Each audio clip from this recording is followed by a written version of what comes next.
আজকে আমাদের পরিষদীয় দলের পক্ষ থেকে আমরা এসআইআরে যে এখনো বিবেচনাধীন ২৭ লক্ষ মানুষ, মানে আমরা যা জানতাম যে ২৭ লক্ষ মানুষের নাম ভোটার তালিকার বাইরে রয়েছে, সেই নিয়ে আমরা পরিষদীয় দলের পক্ষ থেকে রাজ্যের মাননীয় মুখ্যমন্ত্রী শ্রী শুভেন্দু অধিকারীর একটা অ্যাপয়েন্টমেন্ট সিক করেছিলাম, চিঠি দিয়েছিলাম।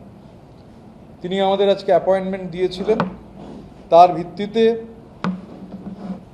অল ইন্ডিয়া তৃণমূল কংগ্রেসের সর্বভারতীয় চেয়ারপারসন শ্রী অরূপ রায় তার নেতৃত্বে আমরা ১৩ সদস্যের একটি প্রতিনিধি দল আজকে নবান্নে মাননীয় মুখ্যমন্ত্রীর সঙ্গে সাক্ষাৎ করি। এই প্রতিনিধি দলে শ্রী অরূপ রায় ছাড়াও শ্রী আকরুজ্জামান, শ্রী মোহাম্মদ গুলাম রব্বানী, শ্রী ইমানি বিশ্বাস, শ্রী নূর আলম, শ্রী রেয়াত হোসেন সরকার, শ্রী বুরহানুল মুকদ্দিম লিটন, শ্রী জেবের শেখ, শ্রী মোহাম্মদ বাহারুল ইসলাম, শ্রী জাভেদ আহমেদ খান, শ্রী ফিরাদ হাকিম, শ্রী আনিসুর রহমান বিদেশ এবং ঋতব্রত ব্যানার্জি আমরা উপস্থিত ছিলাম। দীর্ঘক্ষণ মাননীয় মুখ্যমন্ত্রীর সঙ্গে আমাদের প্রতিনিধি দলের আলোচনা হয়েছে, বিভিন্ন বিষয় নিয়ে আমরা আলোচনা করেছি। এখন প্রাথমিকভাবে যেটা হয়েছে যে আলোচনা, সেই ব্যাপারে আমাদের পরিষদীয় দলের বিরোধী পক্ষের chief whip, opposition chief whip জনাব আকরুজ্জামান সাহেব আপনাদের সামনে বলবেন, তারপর বাকিটা আমি বলবো। দেখুন, মূলত আমরা যে মূল বার্নিং টপিক এবং ইস্যু নির্বাচনী প্রাক্কালে পশ্চিমবঙ্গ রাজ্য বিধানসভা সাধারণ নির্বাচনের সময় নির্বাচন কমিশন তড়িঘড়ি এসআই প্রক্রিয়া শুরু করার মাধ্যমে দীর্ঘ প্রক্রিয়ার মধ্যে থেকে আমরা লক্ষ্য করছি যে আমাদের রাজ্যে প্রায় ২৭ লক্ষের অধিক মানুষ, তাদের নাম অ্যাডজুকেশনে আছে, তারা আতঙ্কে আছে। তাদের কি হবে তারা এখনও কেউ জানে না, যে তারা দেশের নাগরিক কিনা, যে প্রশ্ন বারবার বিজেপি বিভিন্ন সময় বিভিন্নভাবে এখানে পার্টিকুলার একটা কমিউনিটিকে, একটা সম্প্রদায়কে টার্গেট করে বিজেপির বিভিন্ন নেতা সহ মুখ্যমন্ত্রী নিজেও বিভিন্ন জনসভায় পার্টিকুলার মুসলিম কমিউনিটিকে টার্গেট করেছেন এবং বলেছেন যে এখানে অনুপ্রবেশকারী আছে, রোহিঙ্গা আছে, তাদের খুঁজে বের করতে হবে এবং এসআইআরের মাধ্যমে তাদের আইডেন্টিফাই করে তাদের দেশ থেকে বিতাড়িত করা হবে। তো এখন এসআইআরে প্রায় ২৭ লক্ষ মানুষ আতঙ্কে আছে এবং তার জন্য একটা ট্রাইব্যুনাল কোর্ট আছে, সেটা হচ্ছে আমাদের জোকাই। তো আমরা মাননীয় মুখ্যমন্ত্রীর কাছে গেছিলাম, ওনাকে আমরা এই দাবি করেছেন যে আপনি রাজ্যের মানবিক মুখ্যমন্ত্রী, আপনি সকলের মুখ্যমন্ত্রী, সকল মানুষের সুখ সুবিধা দেখার দায়িত্ব আপনার। আমাদের রাজ্যের ২৭ লক্ষের অধিক মানুষ ট্রাইব্যুনালে আছে এবং একটা ট্রাইব্যুনাল কোর্ট জোকাতে আছে। কুচবিহার থেকে, নর্থ বেঙ্গল থেকে যদি একজন খেটে খাওয়া সাধারণ মানুষকে কলকাতায় জোকায় আসতে হয়, গরিব, ক্ষেতমজুর, বয়স্ক, মহিলা, তাদের কলকাতায় এসে ট্রাইব্যুনালে উপস্থিত হয়ে একদিন দুদিন থাকার পক্ষে তাদের যেমন ব্যয় সাপেক্ষ, কষ্ট সাপেক্ষ এবং ব্যয়ভার করা সম্ভব নয়। তো আমরা প্রথমে দাবি করেছিলাম যে অতি অবিলম্বে এইগুলোকে ডিসলভ করে মানুষের আতঙ্ক দূর করতে হবে। আমরাও চাই না একটা অবৈধ ভোটার আমাদের দেশে ভোটার লিস্টে থাকুক, তাদের খুঁজে বের করতে হবে। কিন্তু আপনাকে নিশ্চিন্ত করতে হবে যে একটা বৈধ ভোটার যাতে এই তাড়াহুড়ার কারণে বঞ্চিত না হয়। তো আমাদের মূল দাবি ছিল যে আপনাদের ট্রাইব্যুনাল কোর্টটাকে জেলা ওয়াইজ বিভিন্ন জোনে আপনাকে ডিস্ট্রিবিউশন করতে হবে, মানুষের হয়রানি বন্ধ করতে হবে এবং ডবল ইঞ্জিন সরকার যাতে হস্তক্ষেপ করে ইমিডিয়েট এটাকে সলিউশন করা যায়। তার পরিপ্রেক্ষিতে উনি বললেন যে আপনারা ২৭ লক্ষ বলছেন, কিন্তু অ্যাকচুয়ালি তারা ট্রাইব্যুনালে অ্যাপিল করেছে মাত্র ৭ লক্ষ মানুষ, ২০ লক্ষ মানুষ কিন্তু এখনও অ্যাপিল করেনি। তো আমরা ওনাকে বললাম যে এই ২০ লক্ষ সাধারণ গ্রামের তারা নিরক্ষর মানুষ, তারা খেটে খাওয়া মানুষ, ক্ষেতমজুর, তাদের হয়তো নলেজে নেই। তো এই ২০ লক্ষ মানুষ তারা অ্যাপিলে যেতে চাইতে গেলে আমাদের কি করণীয়? উনি বললেন যে আপনারা উদ্যোগ নিন, আমার সরকার চাই না যে একটাও ভ্যালিড ভোটার তারা এখান থেকে বঞ্চিত হোক।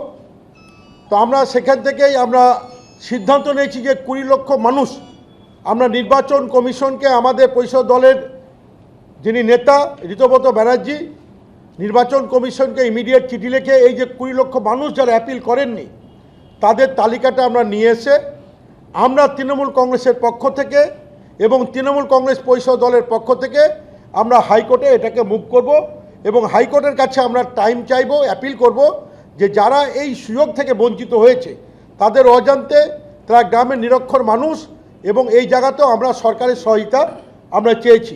আমাদের মুখ্যমন্ত্রী বলেছেন যে আমারও সদিচ্ছা আছে যেখানকার যারা ভ্যালিড ভোটার তারাও যাতে ভোটার লিস্ট থেকে নাম বাদ না পড়ে, আপনারা উদ্যোগ গ্রহণ করুন।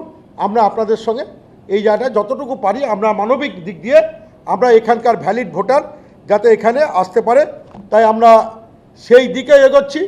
আজকে আমাদের পরিষদ দলের পক্ষ থেকে নির্বাচন কমিশনকে যে 20 লক্ষ লোক অ্যাপিলে তারা অংশগ্রহণ করেনি তারা তালিকাটা পেলে আমরা তৃণমূল কংগ্রেসের পক্ষ থেকে বিভিন্ন ব্লকে ব্লকে জেলায় জেলায় বিধানসভা ভিত্তিক যেখানে আমাদের তৃণমূলের নেতৃত্ব আছেন তাদের মাধ্যমে সেই সমস্ত যারা অ্যাপিল করেননি অথবা নাম ডিলিট হয়ে গেছে যদি কোর্টের অর্ডার পায় সেই অর্ডারের ভিত্তিতে তারা যাতে অ্যাপিল করে সেই উদ্যোগ আজকে নেব। এটা আমাদের পরিষদ দলের পক্ষ থেকে আমরা মুখ্যমন্ত্রীর সঙ্গে দেখা করার পরে আমরা আজকে এই সিদ্ধান্ত নিয়েছি।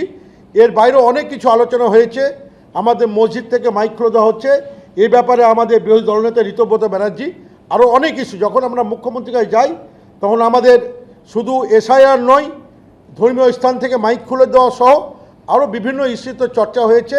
সেই ব্যাপারে বিস্তারিত আমাদের বিরোধী দলনেতা ঋতব্রত ব্যানার্জি আপনাদের সঙ্গে আলোচনা করবে। যে আমরা যারা গেছিলাম প্রতিনিধি দলে তারা ছাড়াও আমাদের অল ইন্ডিয়া তৃণমূল কংগ্রেস পশ্চিমবঙ্গ রাজ্যের সভাপতি সম্মানীয় শ্রী বিপ্লব মিত্র, আমাদের পরিষদীয় দলের ডেপুটি লিডার শ্রীমতী শিউলি সাহা এবং আমাদের পরিষদীয় দলের অন্যতম গুরুত্বপূর্ণ নেতা বর্ষিয়ান বিধায়ক শ্রী দীনেন রায়ও আমাদের সঙ্গে সাংবাদিক সম্মেলনে আছেন। আমরা আজকে পরিষদীয় দলের পক্ষ থেকে গেছিলাম, এর মধ্যেই আমাদের পার্টির পক্ষ থেকে পার্টির অল ইন্ডিয়া চেয়ারপারসন এখানে আছেন এবং পার্টির রাজ্য সভাপতি আছেন। আমরা পার্টিগতভাবে আরও অনেকগুলো বিষয় রয়েছে, আমরা আরও একটা অ্যাপয়েন্টমেন্ট মুখ্যমন্ত্রীর কাছে সিক করব, বিপ্লবদা চিঠি দেবেন যে তার ভিত্তিতে আমরা পার্টিগতভাবে আমাদের নির্দিষ্ট কিছু রাজনৈতিক বক্তব্য আছে সেটা আমরা বলবো। ইতিমধ্যেই আকরুজ্জামান সাহেব আপনাদের বলেছেন যে আমরা ঠিক করেছি আমরা ফিরে আসবার পর আমরা যারা অ্যাভেলেবেল ছিলাম সবাই মিলে বসে এটা আমরা ঠিক করেছি যে আমরা হাইকোর্টে যাতে ন্যূনতম আরও 6 মাস সময় দেওয়া হয়। কারণ দেখুন জোকায় যে সেন্টার রয়েছে সেই সেন্টারে মানে কোচবিহারের প্রত্যন্ত অঞ্চল থেকে মানুষ আসবেন সেটা কঠিন, খুবই কঠিন, যার ফলে রিজিয়ন ধরে আমরা নির্বাচন কমিশনকে প্রথমে যেটা আকরুজ্জামান সাহেব বললেন যে আমরা এই যে জানলাম আজকে যে 7 লক্ষ মানুষ নাম তোলার জন্য আবেদন করেছেন, বাকি 20 লক্ষ করেননি, এটাকে কিভাবে ফেলিসিটেট করা যায় আমরা নির্বাচন কমিশনের পক্ষ থেকে নাম পেয়ে এবং আমাদের পরিষদীয় দল আমাদের বিধায়করা আমাদের পার্টি আমরা সর্বতভাবে এই কাজটা করব। এখন আমরা এই কথোপকথনের মধ্যেই দেখুন আমাদের দেশ ধর্মনিরপেক্ষ দেশ, যে আমাদের দেশ মানুষ তার ধর্মচারণের অধিকার এটা তার মৌলিক অধিকার এবং এই মৌলিক অধিকার ধর্ম পালন করবার অধিকার ধর্মচারণের অধিকার এটা ইন্ডিভিজুয়াল রাইট। আমার ধর্ম কি হবে সেটা অন্য কেউ ঠিক করে দিতে পারে না। মানে বিবেকানন্দর ভাষায় বিবেকানন্দ বলেছিলেন শিকাগোর ধর্ম মহাসভায় বক্তৃতা করতে গিয়ে যে আত্মার সঙ্গে পরমাত্মার সম্পর্ক হচ্ছে ধর্ম, কিন্তু এখানে থেমে যাননি। তারপর বলেছিলেন আত্মার সঙ্গে পরমাত্মার সম্পর্ক ধর্ম, ধর্ম মহাসভায় বলছেন কিন্তু আমার আত্মার পরমাত্মা কে হবে এটা ঠিক করবার অধিকার কেবলমাত্র আমার আত্মার রয়েছে, অন্য কেউ ঠিক করে দিতে পারবে না আমার আত্মার পরমাত্মা কে হবে। বলেছিলেন আমি এমন একটা সভ্যতা থেকে এসেছি, পৃথিবীর একমাত্র চলমান সভ্যতা, হাজার হাজার বছরের সভ্যতা, সেই সভ্যতা মনে করেছে, নিজের কথা বলেছিলেন যে আমার আত্মার পরমাত্মা আমার ধর্ম, আমি যে ধর্মে বিশ্বাস করি তাই আমি হিন্দু, যিনি মনে করবেন, আমার দেশে কথা বলেছিলেন যে এমন মানুষ আছেন, পৃথিবীর প্রথম নাস্তিকরা আমাদের দেশে জন্মগ্রহণ করেছিলেন, তারা মনে করেছিলেন যে তারা ধর্মচারণ করবেন না। নাস্তিক হওয়াটাও তাদের আত্মার পরমাত্মা। স্বাভাবিকভাবে ধর্মচারণের অধিকার, এটা একটা মৌলিক অধিকার, এবং যুগে যুগে কালে কালে সেই অধিকার আমাদের দেশের মনীষীরা সবসময় এ নিয়ে সরব থেকেছেন। এখন ধর্মচারণের অধিকারের যে প্রশ্ন, সেই অধিকারের প্রশ্নে ধরুন নিয়ম মেনে, ধর্মচারণের নিয়ম মেনে যা নির্দিষ্ট ডেসিবেল রয়েছে, সেই ডেসিবেল মেনে আমাদের প্রশ্ন হচ্ছে, আমরা বলেছি যে 65 ডেসিবেল নির্দিষ্ট যে সীমা, সেই সীমা অতিক্রম না করলে ধর্মস্থানে মাইক বাজানোর ক্ষেত্রে কোনো সমস্যা হওয়ার কথা নয়। আমি যদি ডেসিবেল অতিক্রম করি তাহলে প্রশ্ন আসতে পারে। কিন্তু কথোপকথনকালে মুখ্যমন্ত্রী আমাদের দেখালেন, এবং আমরা জানতাম না, আমরা দেখলাম যে যখন 2020 সালে হাইকোর্ট এই নিয়ে একটা রায় দেয়, তৎকালীন রাজ্য সরকার দুর্ভাগ্যজনকভাবে কোনো অ্যাপিলেই যাননি।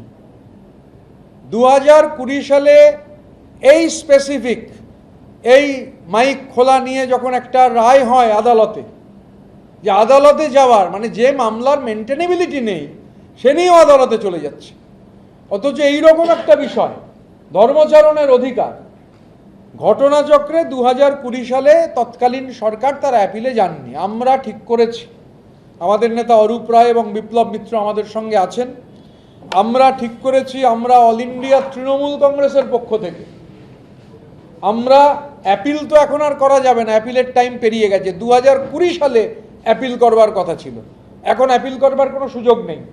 কিন্তু অল ইন্ডিয়া তৃণমূল কংগ্রেসের পক্ষ থেকে আমরা মহামান্য আদালতের দ্বারস্থ হব গোটা বিষয়টা পুনর্বিবেচনা করাবার জন্যে। আমরা 2000 এখানে যারা আছি, 2020 সালে অ্যাপিল না করার দায় মাথায় নিয়েই আবার পুনর্বিবেচনা করার আবেদন অরূপ রায় বিপ্লব মিত্রের নেতৃত্বে, মানে যেমন 2020 দায় নেব, সেই দায় মাথায় নিয়েই এবারে দায়িত্ব পালন করব পার্টির পক্ষ থেকে। অল ইন্ডিয়া তৃণমূল কংগ্রেস যার চেয়ারপারসন অরূপ রায়, রাজ্য সভাপতি শ্রী বিপ্লব মিত্র, আমাদের পার্টির পক্ষ থেকে আমরা আজকেই আইনজীবীদের সাথে কথা বলে যা যা করণীয় সেটা করব। শুধু ফেসবুক লাইভ বা মিডিয়া বাইট দিলে তো হবে না। আর এখন জানতে পারছি, ওটা দেখার পর স্বাভাবিকভাবে কি বলবো, দেখছি যে 2020 সালে যখন এই আদেশ হয়েছে, রাজ্য সরকার, তৎকালীন রাজ্য সরকার কোনো আবেদনই করেনি। তা অ্যাপিল কেন হয়নি, কি হয়নি আমরা বলতে পারবো না। সেই দায় নিচ্ছি, এবং সেই দায় নিয়ে আমরা অল ইন্ডিয়া তৃণমূল কংগ্রেসের পক্ষ থেকে এই সিদ্ধান্ত পুনর্বিবেচনার জন্য আবেদন জানাবো। আমরা মাননীয় মুখ্যমন্ত্রীকে এটাও বলেছি যে দেখুন, ধর্মচারণের যে প্রশ্ন, আমাদের দেশ 12 মাসে 13 পার্বণ উৎসব।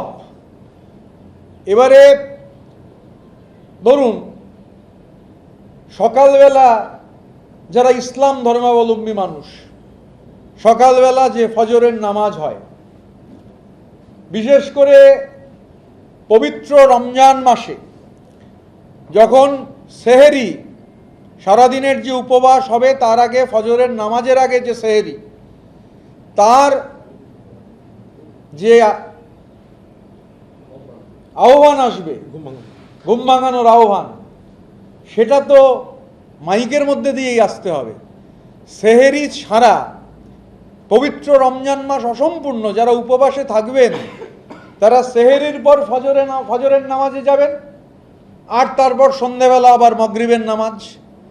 স্বাভাবিকভাবে ধর্ম তো আসলে অঙ্গাঙ্গিকভাবে আমাদের জীবন ধারণের সঙ্গে জড়িয়ে রয়েছে।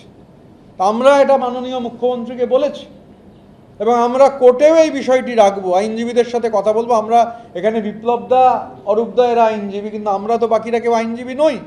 ওনাদের পরামর্শ নিয়ে আইনজীবীদের সাথে কথা বলে গোটা বিষয়টা, আজকে শুক্রবার, যাতে আগামী সপ্তাহে কোর্টে মুভ করা যায় তার জন্য যা যা প্রয়োজন আমরা করব। আর একটা বিষয় আমরা মাননীয় মুখ্যমন্ত্রীকে বলেছি, যেটা নিশ্চিত করতে হবে যে অনুপ্রবেশকারীদের প্রতি বা অন্য দেশের নাগরিক, তাদের প্রতি আমাদের কোনো সহানুভূতি নেই। তাদের বিরুদ্ধে যা ব্যবস্থা হবে হবে, আইনানুগ ব্যবস্থা। কিন্তু দেশের নাগরিক, ধর্মের ভিত্তিতে দেশের নাগরিকের মধ্যে ভাগ করা চলবে না। সোনালী খাতুনের মতো ঘটনা, তার স্ত্রী, এই সোনালী খাতুন, তার স্বামী, তার ছেলে, সোনালী খাতুনের মতো ঘটনা যাতে না ঘটে, মাননীয় মুখ্যমন্ত্রী যে দলের মুখ্যমন্ত্রী সেই দলের সরকার কেন্দ্রে রয়েছে, তা আমরা এটা বলেছি যে এটা নিশ্চিত করতে হবে যে আমাদের দেশের রাইটফুল যারা সিটিজেন, ল অ্যাবাইডিং সিটিজেন, আমাদের নাগরিক, আমাদের যে নাগরিক অধিকার, সেই নাগরিক অধিকার কখনো যেন ধর্মের ভিত্তিতে আঘাতপ্রাপ্ত না হয়। এত বড় ম্যান্ডেট নিয়ে জিতে এসেছেন, এটা নিশ্চিত করার দায়িত্বটা আপনার। আমরা বিষয়গুলো সমস্তটা জানিয়েছি, এখন সমস্তটা আমরা কোর্টে, আমি তো জানলাম আকরুজ্জামান সাহেবও বললেন, আমিও বললাম যে কোর্টে আমরা অ্যাপিল করব, আমরা ইলেকশন কমিশনের কাছে করব। আর রাজ্য সরকার এই ট্রাইব্যুনালের প্রশ্নে, রিজিয়ন ওয়াইজ ট্রাইব্যুনাল যদি না হয়, আমরা নির্দিষ্টভাবে অপেক্ষা করব। রিজিওনাল ওয়াইজ ট্রাইব্যুনাল না হলে মানুষকে নিয়ে, এই গরিব গুরব মানুষকে নিয়ে, যাদের হয়তো ফর্ম ফিল আপ করবারও সামর্থ্য নেই, আমরা আশা রাখি যে নির্বাচন কমিশন বা এরা আমাদের সময় দেবেন, সময় বাড়াবেন, আমাদের বিধায়করা তারা ভূমিকা পালন করবেন, আমরা পার্টির পক্ষ থেকে ক্যাম্প করব। কিন্তু এই রিজিয়ন ওয়াইজ সেন্টার না হলে এই মানুষকে নিয়ে পথে নামা ছাড়া অল ইন্ডিয়া তৃণমূল কংগ্রেসের আর অন্য কোনো রাস্তা থাকবে না। আমাদের ভিডিও ভালো লাগলে লাইক এবং শেয়ার করুন। কমেন্ট সেকশনে গিয়ে জানান আপনাদের মতামত। আরও ভিডিও পেতে আমাদের চ্যানেল সাবস্ক্রাইব করুন এবং প্রতি মুহূর্তে খবরের আপডেট পেতে প্রেস করুন বেল আইকন।